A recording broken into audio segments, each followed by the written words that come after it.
নমস্কার ভক্তরা, জয় শ্রীকৃষ্ণ, রাধে রাধে, জয় মা লক্ষ্মী।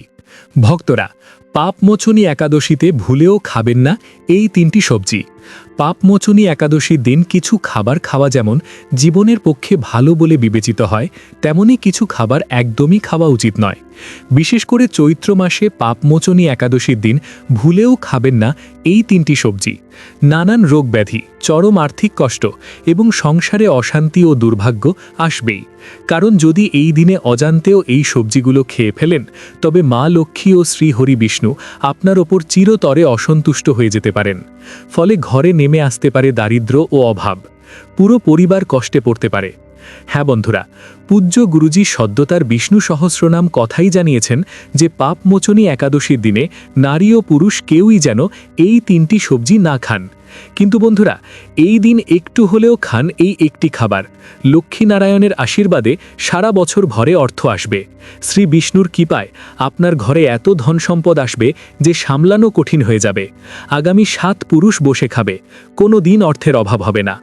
বন্ধুরা, পাপমোচনী একাদশীর ব্রত অত্যন্ত শুভ ও বিশেষ ফলদায়ক বলে মানা হয়।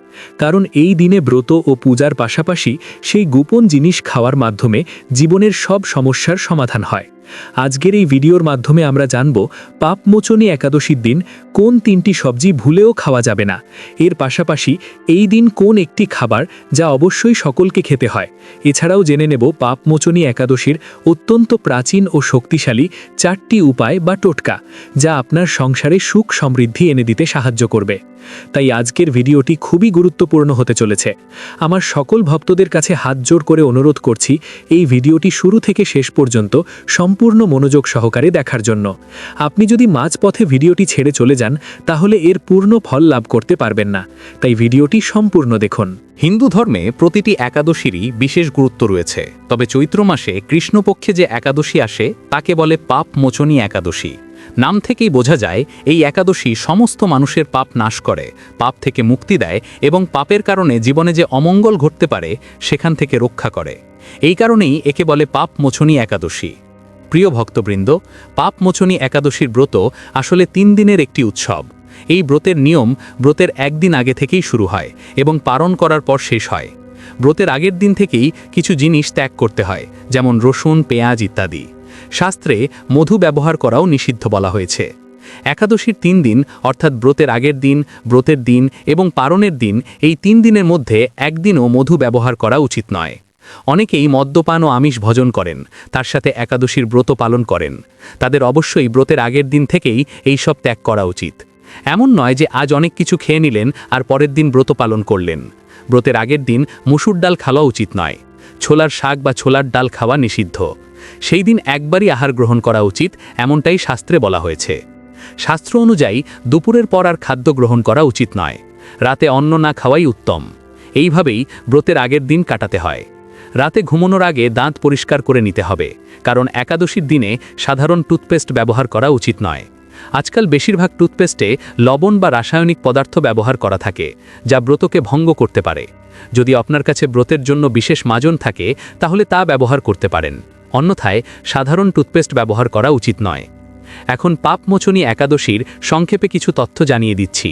এরপর বলবো একাদশীর দিনে কোন 3টি সবজি ভুল করেও খাওয়া উচিত নয়। কোনো একটি খাবার যা এই পাপমোচনী একাদশীর দিন সকলকে অবশ্যই খেতে হয়। তাই আজকের ভিডিওটি খুবই গুরুত্বপূর্ণ।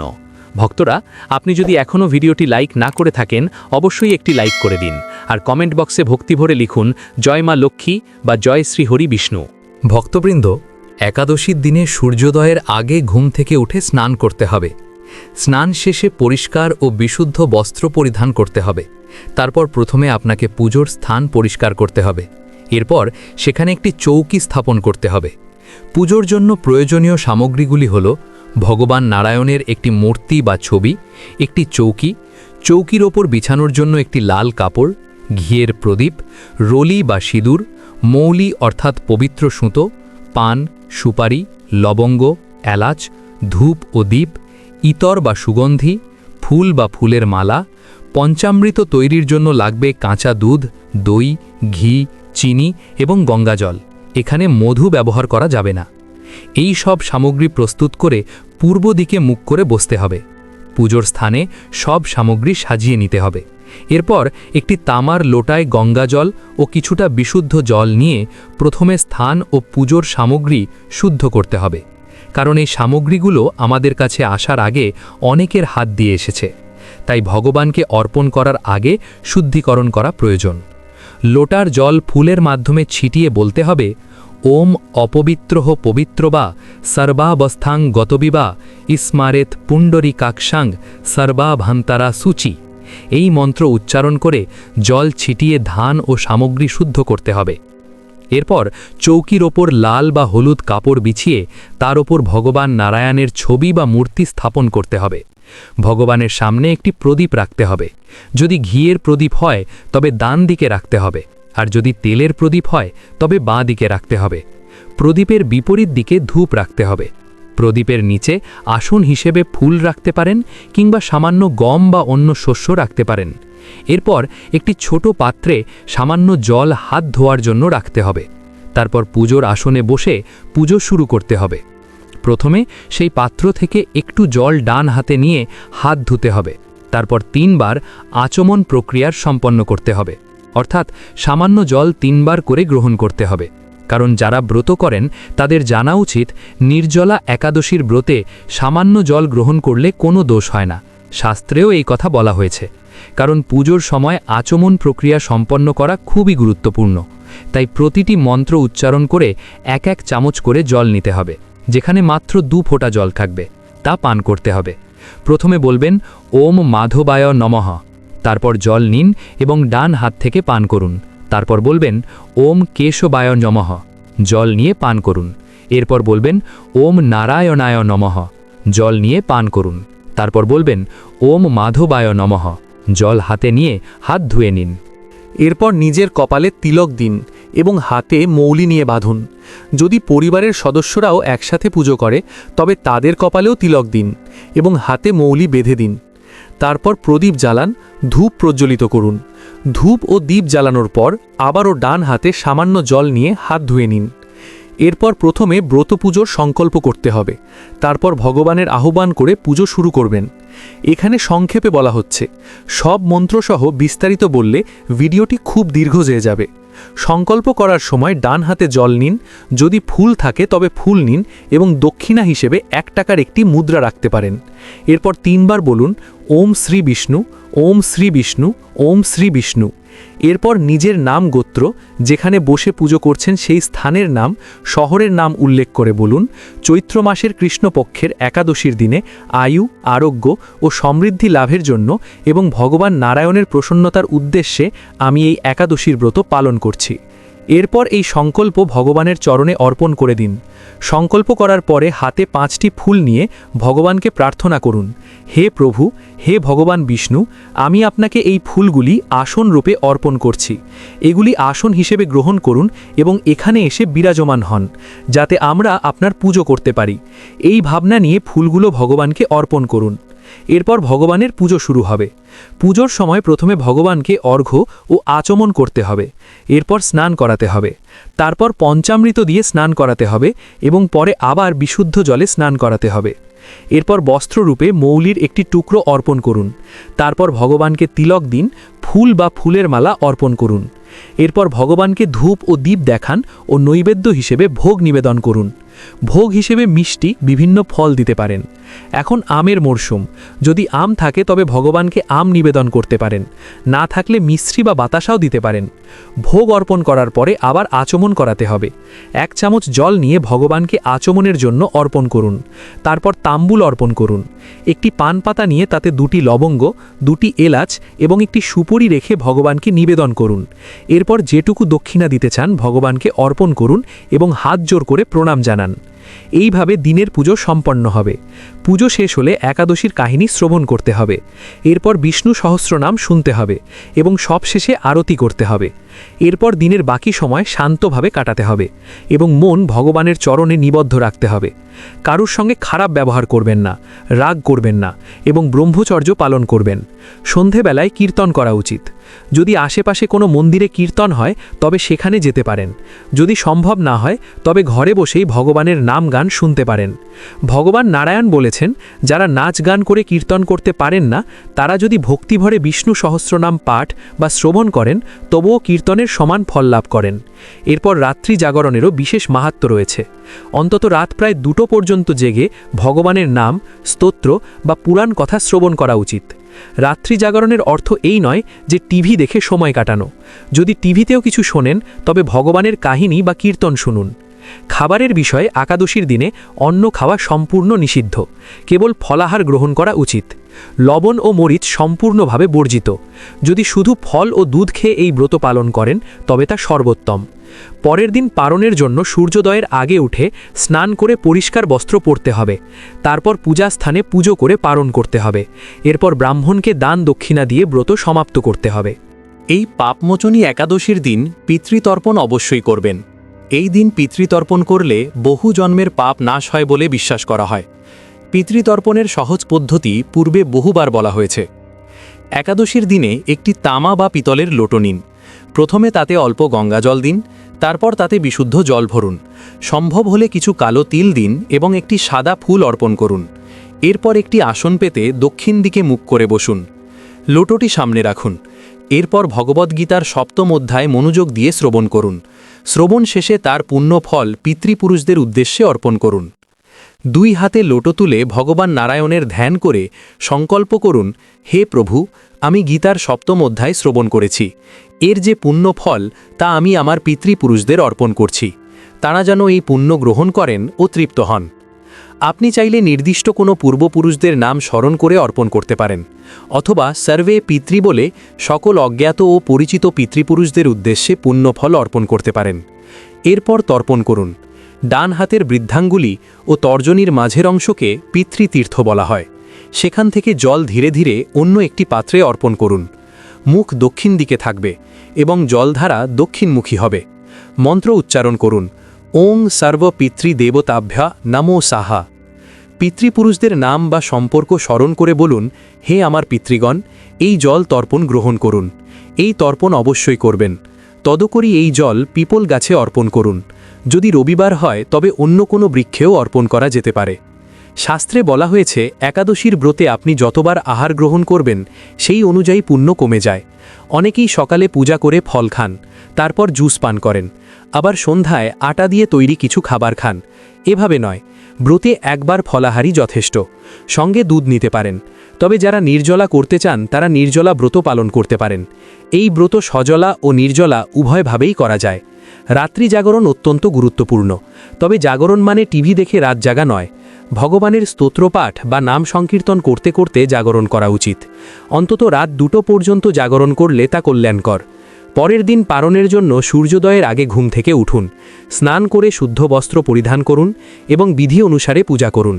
মনে রাখবেন, ব্রত যতই ভালোভাবে পালন করুন না কেন, যদি সঠিকভাবে পালন না করেন তবে অধিকাংশ পুণ্য নষ্ট হয়ে যায়। শাস্ত্রমতে বিধি অনুসারে পালন না করলে মাত্র প্রায় 30% পুণ্য লাভ হয়। চলুন বন্ধুরা, এবার আমরা জেনে নিই পাপমোচনী একাদশের দিন কোন 3টি সবজি ভুল করেও খাওয়া যাবে না। তার আগে প্রথমেই ভিডিওটি অবশ্যই লাইক করে দিন। দেখুন, এত গুরুত্বপূর্ণ ভিডিও আমি কাদের জন্য নিয়ে আসি, শুধুই আপনাদের জন্য। তবুও আপনারা ভিডিওতে লাইক করেন না। আজকে আমি আশা রাখছি আপনারা ভিডিওটি অবশ্যই লাইক করবেন। আমার বিশ্বাস ভাঙবেন না বন্ধুরা। এখনই ভিডিওটি লাইক করে দিন। আর নিচের কমেন্ট বক্সে যে ব্যক্তি সত্য মন, সত্য ভক্তি নিয়ে জয় শনিদেব লিখবে, শনিদেব আগামী 24 ঘন্টার মধ্যে তাকে সুখবর দেবেন। তাই বন্ধুরা, এখনই কমেন্ট বক্সে জয় শনিদেব লিখুন। আগামী 24 ঘন্টার মধ্যে আপনি ভালো সুখবর পাবেন। তাহলে চলুন ফিরে আসা যাক মূল টপিকে। বন্ধুরা, নিষিদ্ধ সবজির মধ্যে প্রথমেই যেটির কথা বলবো তা হলো শিম। শিম পুষ্টিকর হলেও অতিরিক্ত বা কাঁচা খেলে পেটে গ্যাস, পেট ফাঁপা, বদহজম এবং অ্যালার্জির সমস্যা হতে পারে। এতে উপস্থিত অক্সালেট কিডনি বা পিত্তথলিতে পাথর থাকলে সমস্যা বাড়াতে পারে। কাঁচা শিমের বিচিতে থাকা ক্ষতিকারক উপাদান লেকটিন হজমে ব্যাঘাত ঘটাতে পারে। এছাড়া ফাইটিন অ্যাসিড ক্যালসিয়াম ও জিঙ্ক শোষণে বাধা দেয়। তাই পাপমোচনী একাদশীর দিন শিম খেতে নিষিদ্ধ করা হয়েছে। এছাড়া এই দিন পেঁয়াজ, রসুন, মসুর ডাল, মাছ, মাংস, ডিম, বিভিন্ন তামসিক জাতীয় খাবার এড়িয়ে চলা উচিত। দ্বিতীয় নিষিদ্ধ খাবারটি হলো পুঁইশাক। এই দিন বাড়িতে কখনোই পুঁইশাক রান্না করবেন না এবং পরিবারের কোনো সদস্যই এই দিন পুঁইশাকের তরকারি খাবেন না। আয়ুর্বেদ শাস্ত্র এই সময় পুঁইশাককে কফ বৃদ্ধির কারণ বলা হয়েছে। পুঁইশাক এই সময় মানুষের শরীরে নানান রোগের সৃষ্টি করে হজমে প্রভাব ফেলে। এই দিন বাড়িতে পুঁইশাক খেলে বাড়িতে রোগ ব্যাধি লেগেই থাকবে। শাস্ত্রমতে পুঁইশাক অত্যন্ত তামসিক প্রকৃতির খাবার এবং বাড়িতে নেগেটিভ শক্তিকে ডেকে বাস্তুদোষ সৃষ্টি করে। সুতরাং এই দিন কোনোভাবেই পুঁইশাক দিয়ে তৈরি কোনো খাবার মুখে তুলবেন না। বন্ধুরা, এবার আসছি তৃতীয় নিষিদ্ধ সবজিটির কথায়। এটি হলো বেগুন। বেগুনকে বহু শাস্ত্রে তামসিক সবজি বলে গণ্য করা হয়েছে, যা একাদশীর সূক্ষ্ম সংযত শক্তির সাথে সামঞ্জস্যপূর্ণ নয়। বেগুনে সাধারণভাবে সালানিন জাতীয় অ্যালকালয়েড থাকে। সংক্রমণকালীন সময়ে হজম শক্তি দুর্বল থাকলে এই উপাদান গলা চুলকানি, পেট ব্যথা, অ্যালার্জি ইত্যাদি বাড়িয়ে দিতে পারে, বিশেষ করে সংবেদনশীল মানুষের ক্ষেত্রে। তাছাড়া বেগুন রক্তের উত্তাপ বাড়িয়ে ফোড়া, চুলকানি, প্রদাহ রোগ বাড়াতে পারে, যা আয়ুর্বেদে রক্তদোষ হিসাবে পরিচিত। তাই শাস্ত্রে পাপমোচনী একাদশী তিথিতে বেগুনের তৈরি যে কোনো খাওয়াকে অশুভ ও অনুচিত বলা হয়েছে। ভক্তরা, পাপমোচনী একাদশীর দিন কোন খাবারটি অবশ্যই খেতে হয় সেটি জানার আগে আমরা জেনে নেব পাপমোচনী একাদশীর অত্যন্ত প্রাচীন ও শক্তিশালী 4টি উপায় বা টোটকা, যা আপনার সংসারে সুখ সমৃদ্ধি এনে দিতে সাহায্য করবে। প্রথম উপায়, পাপমোচনী একাদশীর দিন সকালে সূর্যোদয়ের সময় স্নান করুন। স্নানের জলে অল্প কালো তিল ও 1 চিমটি হলুদ মিশিয়ে দিন। এইভাবে স্নান করলে পাপ ক্ষয় হয়, নেতিবাচক শক্তি দূর হয় ও আর্থিক উন্নতির পথ খুলে যায়। শাস্ত্রে বলা হয়েছে এই স্নান মানসিক ও আধ্যাত্মিক দুই দিক থেকে অত্যন্ত শক্তিশালী। দ্বিতীয় উপায়, একাদশীর রাতে একটি লাল কাপড় নিন আর তার মধ্যে রাখুন 7টি তিল, 7টি চাল, একটি 1 টাকার কয়েন। এগুলি একসাথে বেঁধে মা লক্ষ্মীর ছবি বা মূর্তির সামনে রেখে দিন। পরের দিন সকালে এই পুটলিটি তুলে আপনার মানিব্যাগ, আলমারি বা যেখানে টাকা রাখেন সেখানে রেখে দিন। এর ফলে সংসারে সঞ্চয় বাড়ে, অপ্রয়োজনীয় খরচ কমতে শুরু করে। তৃতীয় উপায়, পাপমোচনী একাদশীর সন্ধ্যায় একটি মাটির প্রদীপ নিন। তাতে তিলের তেল বা সর্ষের তেল এবং মাত্র 3টি কালো তিল দিন। এবার প্রদীপটি জ্বালান বাড়ির পূজার ঘরে অথবা বাড়ির প্রধান দরজার কাছে। প্রদীপ জ্বালানোর সময় মনে মনে মা লক্ষ্মী ও ভগবান নারায়ণকে স্মরণ করুন। এতে করে সংসারের আর্থিক বাধা দূর হয়। এর ফলে ঘরে অর্থের স্থায়িত্ব আসে এবং অযথা টাকা বেরিয়ে যাওয়া বন্ধ হয়। ঘরে শান্তি ও সমৃদ্ধি বজায় থাকে। চতুর্থ উপায়টি হল পাপমোচনী একাদশীর পরের দিন দ্বাদশী তিথিতে গরুকে সবুজ ঘাস ও আটার রুটি খাওয়ান। এতে ঘরে মা লক্ষ্মী স্থায়ী হন এবং হঠাৎ কোনো বিপদ হওয়ার সম্ভাবনা কমে যায়। শাস্ত্রে বলা হয়েছে পাপমোচনী একাদশীতে ভগবান বিষ্ণুর সাথে দেবী লক্ষ্মীর কৃপা একসঙ্গে পাওয়া যায়। এই দিনে দান, জপ ও উপবাস পালন করলে আয় বৃদ্ধি, ঋণ মুক্তি ও আর্থিক স্থিতি আসে। চলুন বন্ধুরা, এবার জেনে নিই পাপমোচনী একাদশীর দিন কোন খাবারটি অবশ্যই খেতে হয়। বন্ধুরা, পাপমোচনী দিন একটু হলেও খান সজনে ফুলের তরকারি। এই সবজি তৈরিতে সৈন্ধব লবণ অবশ্যই ব্যবহার করতে হবে, সাধারণ কোনো লবণ ব্যবহার করবেন না। শাস্ত্রে বলা হয়েছে এই দিনে সজনে ফুলের তরকারি খেলে সাত্ত্বিক গুণের বৃদ্ধি পায়, পজিটিভ শক্তিকে আকর্ষণ করে। তবে সেই তরকারি যেন নিরামিষ হয় এবং অবশ্যই তা মা লক্ষ্মী, রাধাকৃষ্ণ এবং নারায়ণকে নিবেদন করে তবেই খাবেন। এই সবজি খেলে মা লক্ষ্মীর কৃপায় সারা বছর অর্থ আসবে এবং আপনি আর আপনার পরিবার সুস্থ থাকবেন। প্রিয় বন্ধুরা, ভিডিওটি দেখে যদি ভালো লাগে এবং উপকৃত হয়ে থাকেন তাহলে অবশ্যই একটি লাইক করবেন এবং আমাদের চ্যানেলটি সাবস্ক্রাইব করে পাশে থাকা বেল বাটনটি অন করে রাখবেন। এতে আমরা নতুন ভিডিও বানানোর জন্য অনুপ্রেরণা পাই। আমার সকল দর্শক বন্ধুদের ওপর ভগবানের কৃপা বর্ষিত হোক। ধন্যবাদ।